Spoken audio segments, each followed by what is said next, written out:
primer análisis del día con José Lizán, gestor de Retromagnus y Cap. Hola José, ¿qué tal? ¿Cómo estás? Buenas tardes. Hola Fernando, ¿qué tal? Muy buenas tardes. Bueno, hace unos días los inversores apenas encontraban referencias para reajustar carteras. Hoy el problema es el contrario. Tenemos avalancha de resultados, tormenta financiera en Estados Unidos, perspectivas macro y riesgo de recesión en Estados Unidos, que se tradujo ayer en un varapalo del 4%, por ejemplo, en el precio del petróleo. Muchos frentes abiertos, así que ayúdanos, por favor, a descifrar lo que está sucediendo estos días en los mercados y qué podemos esperar. Bueno, la verdad que, como dices, estamos en la semana grande, ¿no?, de resultados empresariales. Y yo sí que creo, pues, que seguimos un poco la inercia del pasado, ¿no? Quizás las estimaciones, sobre todo en la bolsa americana, estaban bajas, pero en general las compañías vuelven a batir, y yo creo que la clave está en el empleo, ¿no? Mientras no haya destrucción de empleo, es muy difícil, por mucho que te apriete el calcetín, si tú sigues manteniendo tu nómina, sigues gastando, sigues consumiendo y sigues sin ajustar demasiado, ¿no? Y yo creo que es un poco lo que está haciendo que aguante la campaña de resultados en todo el mundo, y que, pues, esos tambores de recesión que llevamos comentando tanto tiempo, pues les cueste entrar sobre el terreno, ¿no? Sí que es verdad que se está viendo muchos indicadores, sobre todo en la parte de restricción del crédito, encarecimiento del crédito y drenaje de liquidez del sistema, que eso tiene que tener un impacto sí o sí a medio plazo en la economía, y veremos una ralentización, pero no estamos viendo que el desempleo, que las grandes empresas estén haciendo ajustes de empleo masivos,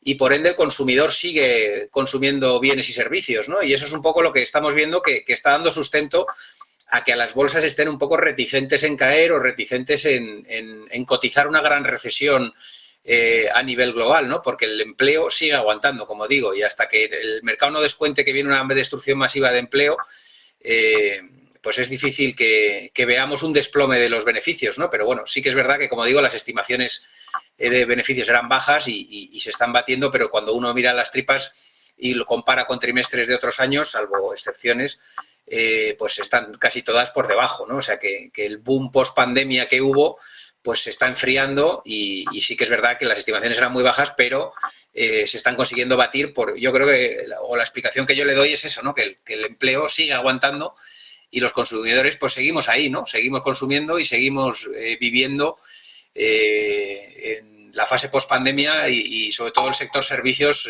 pues con mucha euforia, ¿no? Siguen prestando. En principio tenemos los datos disponibles del primer trimestre. Marzo fue cuando empezaron las turbulencias financieras. Banco Sabadell, por ejemplo, ha dicho que ellos apenas ni lo han notado. Hoy han presentado Deutsche Bank, pero también el BBVA y Sabadell aquí en España. ¿Qué te han parecido los resultados? Bueno, yo creo que los resultados son muy, muy positivos, ¿no? Unos números muy, muy fuertes por parte de tanto de BBV como de Sabadell, que yo creo que no están cotizados. Sí que es verdad, si aquí tengo el gráfico del BBV o podemos poner el del Sabadell, ¿no? Sí que es verdad que ha habido desde los mínimos que se marcan en la pandemia, ¿no? Cuando se les obliga a provisionar enormes cantidades por lo que pueda venir de crédito a futuro, ¿no? Pues se marcan mínimos, desde ahí se han revalorizado con mucha fuerza, pero yo creo que si nos fijamos en el sectorial de bancos, es todavía más dramático, ¿no? Yo creo que el cambio que ha habido en el sectorial a nivel de resultados es brutal, y sobre todo, pongamos las cosas en perspectiva, toda esta fase 2008-2020 es una fase de contracción de tipos de interés y de margen de intereses a la baja y de políticas monetarias antibancos, básicamente, porque era sujetarlos con los LTROs, pero el negocio bancario estaba muy, muy mermado. Todo un tiempo en el que los bancos han tenido que digitalizar al mismo tiempo, invirtiendo fuertes cantidades de CAPEX en tecnología, y a la vez reestructurar internamente, fusionarse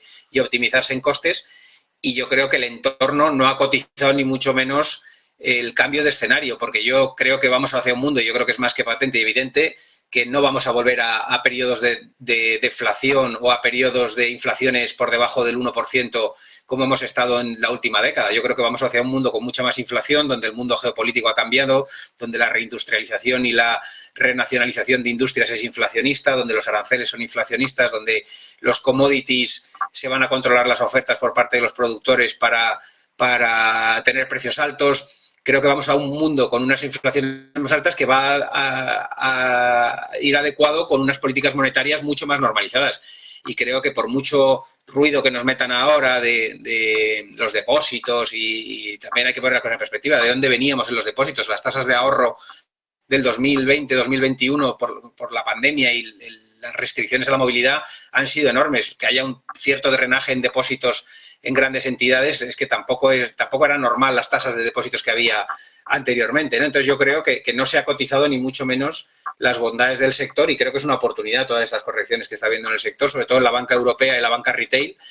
Creo que nada tiene que ver con First Republic o con Silicon Valley, que son bancos pues que estaban posicionados, y que el ciclo bancario americano dista mucho del ciclo bancario europeo. Creo que no estamos ni mucho menos en igualdad de condiciones en Estados Unidos que en Europa, ni se ha prestado igual en Europa que en Estados Unidos, ni se ha exigido a las entidades igual en Europa que en Estados Unidos. Así que yo creo que tanto BBV como Sabadell, como Santander, inexplicable la corrección del otro día, creo que son grandes oportunidades de compra, porque creo que las valoraciones son muy bajas, están a 0,7, 0,8 veces book value. O sea, no tiene sentido en el nuevo entorno en el que estamos, que desde luego es mucho más positivo para la banca que estén cotizando donde están, y creo que es una oportunidad de compra. Se sufrirá, como siempre se sufre, creo que es un gran punto de inflexión, y como todo punto de inflexión de 12 años, pues hay una pelea, ¿no? Hay una pelea en esa salida, pero creo que se resolverá al alza, porque creo que el entorno, como digo, es un mundo con más inflación, con tipos más altos y con un negocio bancario mucho más rentable de lo que era antiguamente, ¿no? Así que creo que sigue siendo una oportunidad de compra. La cuestión de fondo es si puede haber riesgo de recaída en el sector financiero, incluso en el europeo, si continúa el run en Estados Unidos. El martes y el miércoles tuvimos mucha faena hablando precisamente de First Republic, que por cierto hoy está rebotando un 3% tras la caída del 30% de ayer martes, que se suma a la del 50% del martes pasado. Al parecer lo que nos llega desde allí es que en Wall Street ponen en duda la viabilidad de esta entidad. Supongo que también pues sí, los que ponen en duda la viabilidad de esta entidad son los más interesados también en quedarse con sus activos. Bueno, yo creo que cuando un banco pierde 100.000 millones de depósitos en un trimestre, that's all folk, ¿no? Como decían los dibujos animados. O sea, se acabó, ¿no? O sea, yo creo que al final esta entidad pues tendrá que ser o comprada o intervenida o rescatada de cualquier forma. Se ha intentado hacer un rescate privado inicialmente con ayudas y tal. Bueno, vamos, yo creo que es muy difícil revertir una corrida bancaria de una entidad, ¿no? Y eso todos lo sabemos. Un banco trabaja apalancado sus recursos propios muchas veces, y cuando hay una retirada masiva de depósitos se acabó lo que se daba, ¿no? Y yo creo que no hay nada que hacer, y probablemente pues sí, y probablemente vengan más, ¿no? Porque al final hay 4.000 bancos regionales en Estados Unidos. La economía americana, no nos olvidemos que lleva 14 años o 15 años de un ciclo de expansión tremendo, con un crédito otorgado a su economía de forma masiva para muchas nuevas actividades, y con un dinamismo enorme. Y es lógico, ¿no? Es lógico que haya una situación así, pero creo que la banca europea está en otro ciclo. Creo que no tiene poco que ver, ¿no? Entonces, por eso nosotros estamos centrados no en banca corporativa, estamos centrados en banca retail, y sobre todo en países que han hecho los deberes sus ciudadanos en los últimos tiempos. Y aunque parezca un poco contra natura, Portugal, España, Italia, pues por a la fuerza ahorcan, ¿no? Hemos tenido una mega crisis de crédito y nos hemos desapalancado, ¿no? Tengo por aquí el gráfico del endeudamiento total español privado, y se ha caído en 60 puntos, ¿no? O sea que creo que hemos hecho los deberes y que la situación de solvencia es mucho mayor aquí que allí. No, y Grecia, iba a apuntar yo también, porque sí, los bancos griegos también, pues eso, han tenido un fuerte proceso de saneamiento, por decirlo de alguna forma. Bueno, cambiamos de sector tecnología, que está siendo hasta el momento la sorpresa, podemos decir, positiva en Wall Street. Hoy con Meta, que viene subiendo fuerte en preapertura, pero sobre todo el otro día con Microsoft. Pues sí, la verdad que han sorprendido positivamente, ¿no? Yo creo que tanto Meta como Microsoft como me saldrá Bueno, no me sale el nombre. Alphabet, eso. Google quizás ha sido la más débil, ¿no? Y la que más dudas ha generado, pero Microsoft y Meta claramente han batido expectativas, ¿no? En el caso de Meta ha revertido sobre todo 3 trimestres consecutivos en negativo. Sí que es verdad que el reopening chino parece que les ha ayudado bastante con todo el tema de la publicidad. Y bueno, vamos a ver.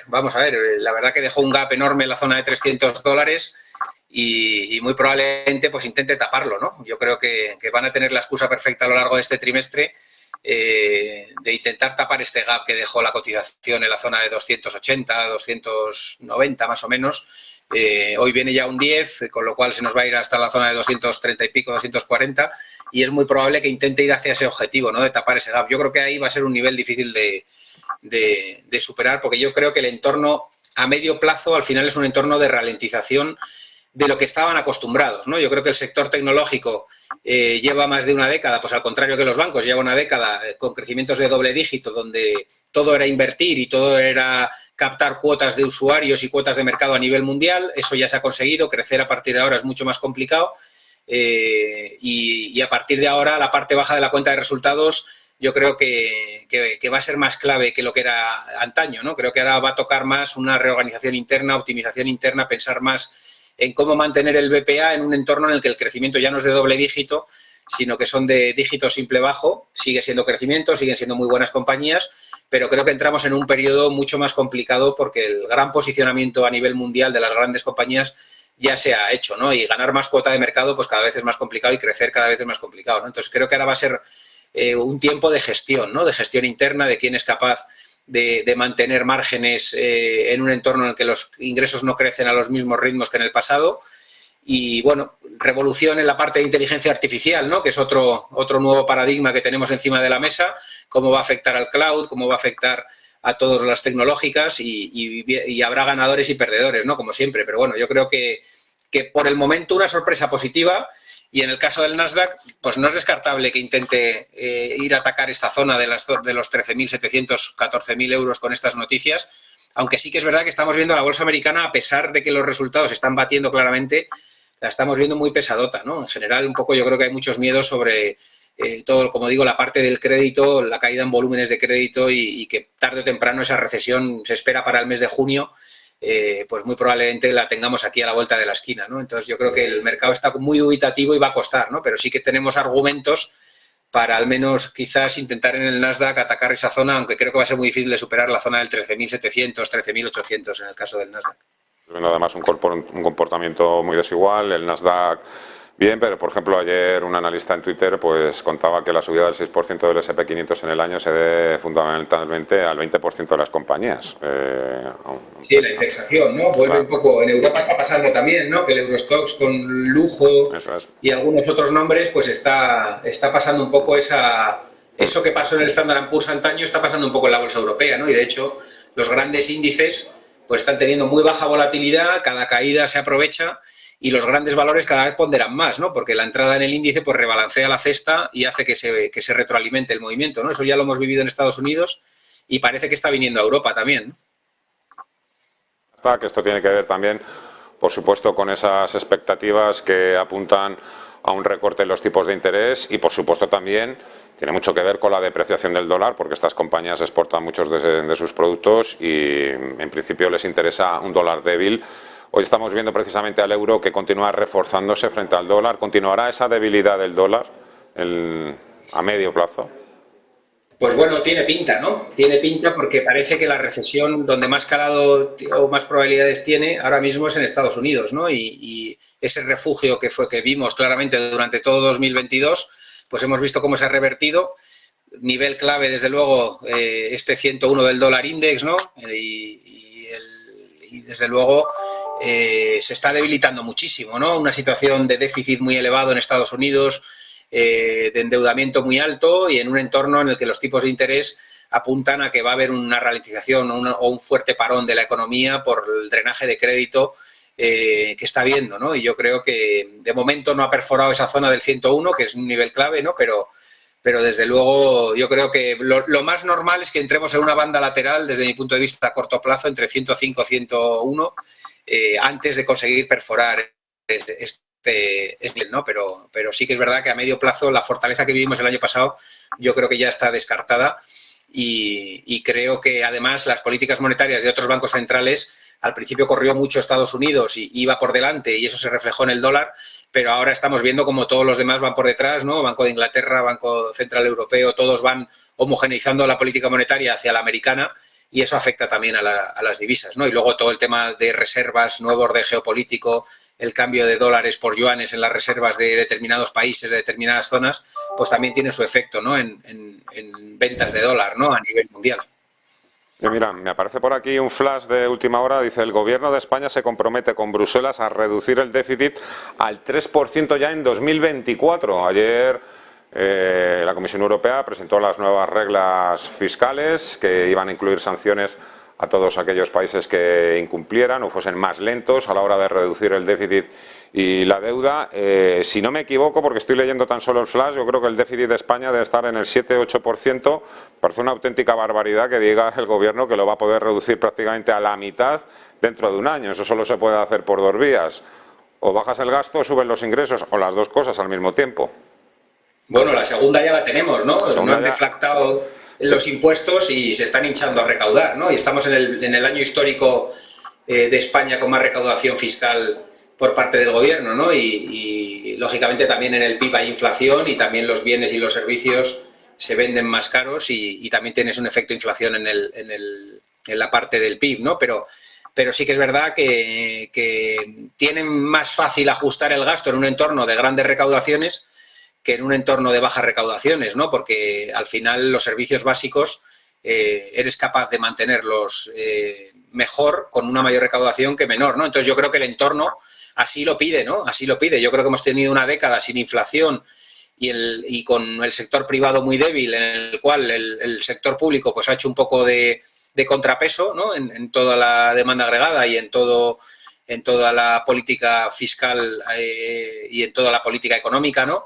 Y creo que toca un periodo en el que lo lógico será que en el nuevo escenario con más inflación y con un sector privado que está prácticamente con empleo muy, muy alto y más fuerte que tiempo atrás, pues creo que sería lógico que el sector público se ajustara ahora, ¿no? Y sobre todo para hacer sostenibles y viables tanto los sistemas de pensiones como los sistemas o la deuda a largo plazo, ¿no? Entonces yo tomo como positivo que Europa, después de un periodo en el que se han relajado mucho durante mucho tiempo los objetivos de déficit y de deuda, pues se vuelva un poco a la senda del control y de la austeridad, porque creo que toca, ¿no? Y bueno, han sido procíclicos, ¿no? Igual que al principio 2008-2012 fueron anticíclicos aplicando austeridad en un entorno recesivo que fue terrible, ¿no? Para la economía. En las últimas crisis han sido más procíclicos, han dejado o han liberado la deuda pública y los déficits a los estados para que apoyaran a la economía en momentos malos, y ahora que no son tan malos, creo que es lógico que se apliquen estos recortes e incluso yo los aceleraría, ¿no? Para sobre todo dar tranquilidad a la sostenibilidad de la deuda pública a largo plazo. José Lizán, gestor de Retro Magnus y CAP, muchísimas gracias, cuídate, fuerte abrazo, hasta pronto. Igualmente, Fernando. Vamos a hacer una pausa y enseguida continuamos.